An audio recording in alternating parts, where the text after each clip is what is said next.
Apart from foldable phones, the designs of today's best phones haven't really changed all that much over the last decade I have been reviewing them.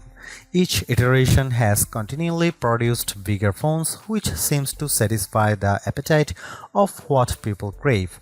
Samsung's taking a slightly different approach with the Galaxy S25 Edge, and I'm still not sure it's the right strategy.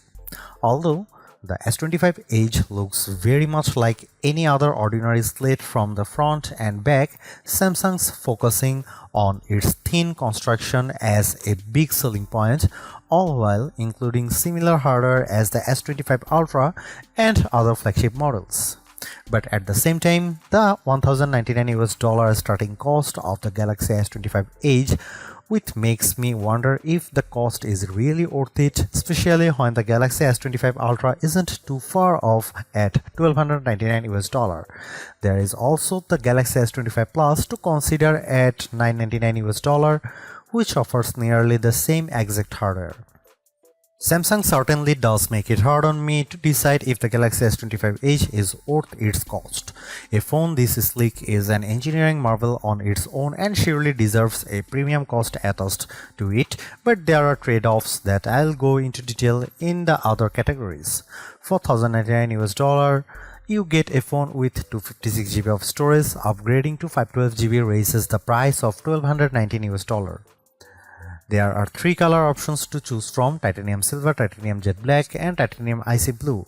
There's a part of me that wishes for a couple of extra choices, especially considering how a phone of this caliber begs to be naked to show off its best asset. Samsung does make an ultra thin case that doesn't add a whole lot of bulk, but it would be nice just to have a couple of extra colors to choose from.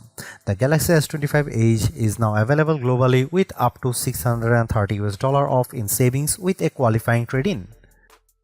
I am not entirely blown away by this design, but Samsung still deserves some credit on how the Galaxy S25 Edge is significantly thinner and lighter than any phone on the market right now. It's hard to appreciate the Edge's 5.8mm frame unless I put it side by side against a S25 Ultra or iPhone 16 Pro Max. Despite this engineering achievement, there's a part of me that wishes the S25 Edge were thinner. I know it may seem like I am picky, but I just don't get the sense that its thin construction rivals that of the original Motorola Razr from 2004, or how the iPod Nano showed a tremendous size difference compared to the standard iPod. I just don't have the same impression with the Galaxy S25 Edge over other phones today.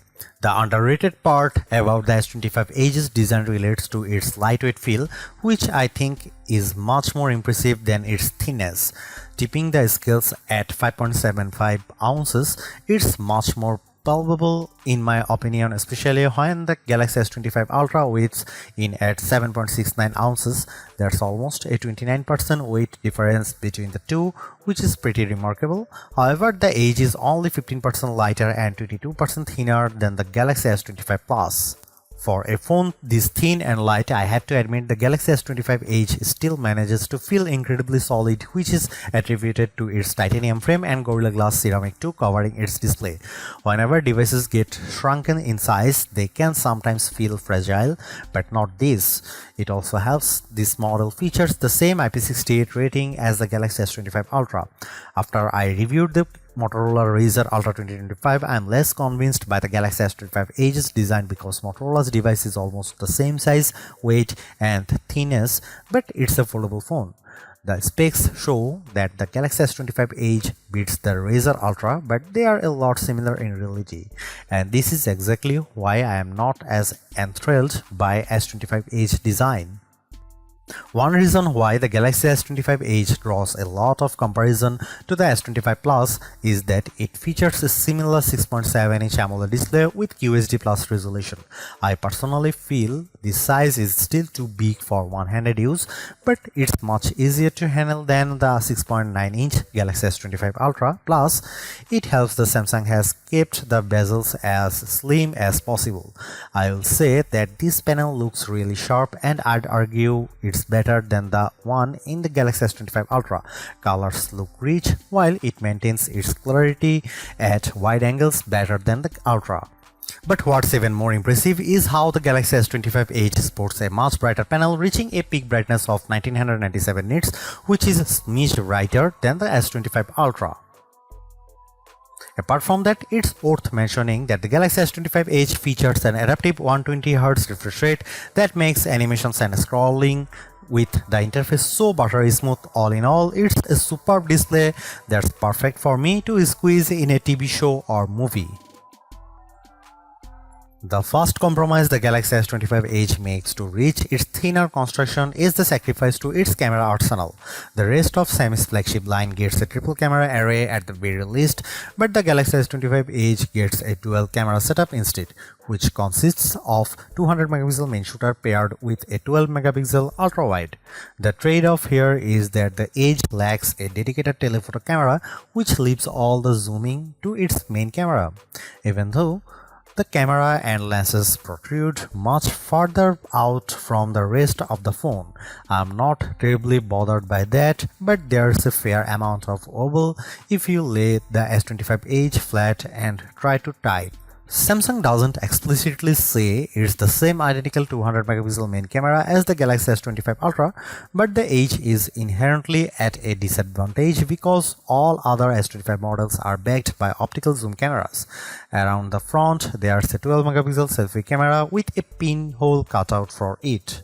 Here are some camera samples of the Samsung Galaxy S25 Edge.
Not only is the Galaxy S25 Edge the thinnest Galaxy S phone to date, it's also one of the most powerful as well, courtesy of its Snapdragon 8 Elite chipset and generous 12GB of RAM.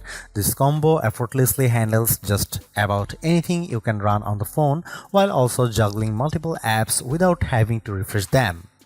Benchmark scores also validate processing power with average Geekbench 6 single and multi-core scores of 3129 and 9916 respectively for the S25 Edge. Interestingly, these scores are better than the Galaxy S25 Ultra but behind the S25 Plus ever so slightly. I don't notice any difference in terms of its real world performance as the S25 Edge delivers the same GP response with everyday actions such as opening apps, surfing the web, watching videos and more. Due to how Samsung shaves off a lot of space inside the phone, the Galaxy S25 Edge features a newly configured vapor chamber to mitigate heat building.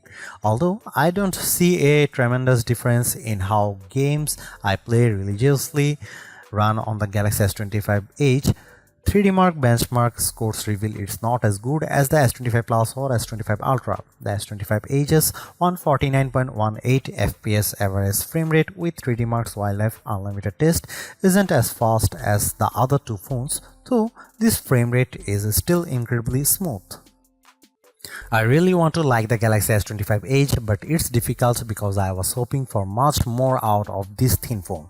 First and foremost, the biggest trade-off in making me a phone this thin and light is that the battery life is compromised in a big way. I wouldn't be as critical about that if the charging speed were faster, but it isn't. The Edge's build construction serves as a precedent for all phones going forward, but it does pose a conundrum in the sense of how much value it offers by doing this. Again, I have to point out the Galaxy S25 Plus and its $999 cost. That's $100 less than the S25 Edge, but the S25 Plus still offers a thin and light design of its own, along with a dedicated telephoto camera, a larger battery that lasts much longer, and a faster 45-watt charging speed. At the same time, I have to include flip-style phones like the Motorola Razr Ultra 2025 into the conversation because it too has a thin design. Sure, it's more expensive at $1,299, but it has double the storage capacity, longer battery life, and a distinct advantage of being a foldable phone. For me, it offers more utility than the Galaxy S25 Edge thanks to its foldable design and outer screen. And finally, there's the Samsung Galaxy S25 Ultra at $200 more than the Galaxy S25 Edge.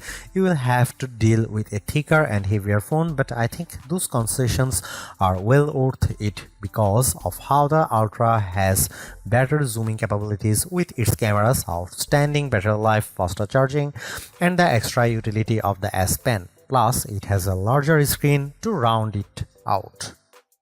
I think I would be more impressed in the Galaxy S25 Edge if Samsung made it even thinner while also shrinking down the size of the phone, but still packing the same chipset and cameras. Samsung's lineup is already dominated by several phones with a 6-inch displays, but it would have been different if there was another small phone option.